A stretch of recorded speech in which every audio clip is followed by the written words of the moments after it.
Alors ça se manifeste dans les pays d'Europe de deux manières très contrastées. La première, c'est chez la jeunesse des catégories populaires peu scolarisées, un sentiment de colère, de rage, d'exclusion, avec une élévation de la marginalité, de la déviance, etc. Et dans les classes moyennes, par une sorte d'angoisse du déclassement.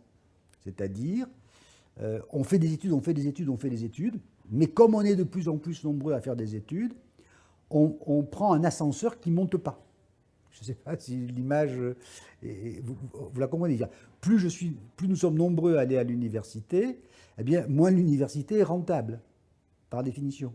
Donc, je crois qu'on est là devant un vrai problème extrêmement dramatique, parce que d'une part, on voit des gens qui ont une grande difficulté d'accéder à l'emploi.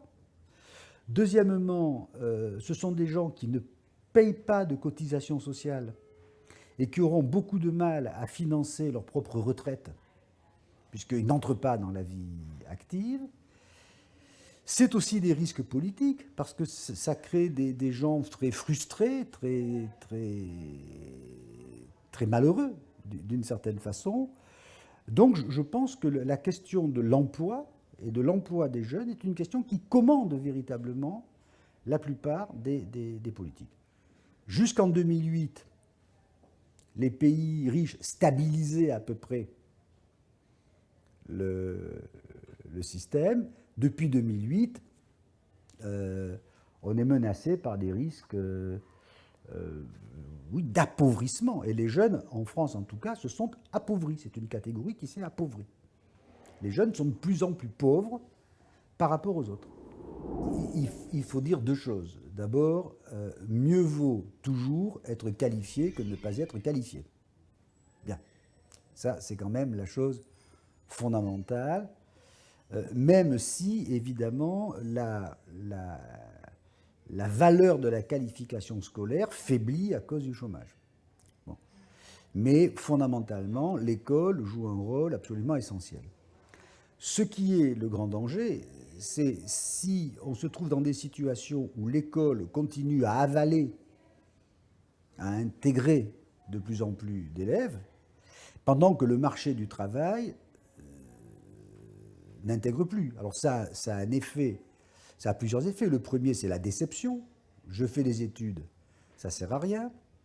Le second, c'est que je suis trop qualifié pour occuper les emplois qu'il y a, et donc c'est très difficile d'occuper des emplois sous-qualifiés quand on est très qualifié. Et puis, la troisième chose qui peut jouer un rôle essentiel, c'est que d'une certaine façon, la confiance dans l'éducation baisse. Et ça peut, je dirais, dégrader le climat scolaire. Aujourd'hui, moi j'ai beaucoup travaillé sur l'école, beaucoup de jeunes qui sont des jeunes, entre guillemets, normaux, qui ne sont pas des classes populaires misérables, vous disent, mais à quoi ça sert d'aller à l'école? À quoi ça me sert de me rendre à l'école? Donc, la question, les politiques scolaires sont des politiques essentielles, j'en suis convaincu. Ce qu'il faut combattre, c'est l'idée que les politiques scolaires seront des politiques d'emploi. Il faut raisonner fondamentalement sur les individus qui vont à l'école, etc., et sur les places que leur donne le système économique. Or, aujourd'hui, il n'y a plus de place, ou il n'y a plus assez de place. Donc, l'école est dans un piège. Voilà. Mais je n'en déduis pas qu'il ne faut pas aller à l'école. Je dis simplement, faisons très attention, on ne pourra pas éternellement continuer à scolariser longtemps toute une jeunesse en lui disant à la fin de sa scolarité, on est désolé, mais il n'y a pas de travail, il n'y a pas de travail pour vous.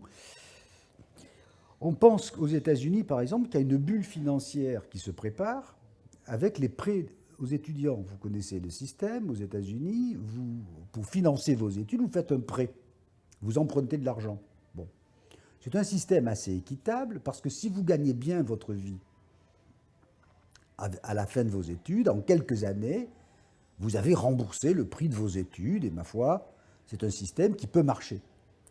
Mais aujourd'hui, il y a beaucoup de chômage des jeunes aux États-Unis, les gens ne peuvent plus rembourser leurs prêts, et on se retrouve dans un risque de bulle financière un peu identique à celui qu'il y avait eu en 2008 sur les bulles foncières de gens qui empruntaient pour acheter une maison puis qui ne pouvaient plus rembourser.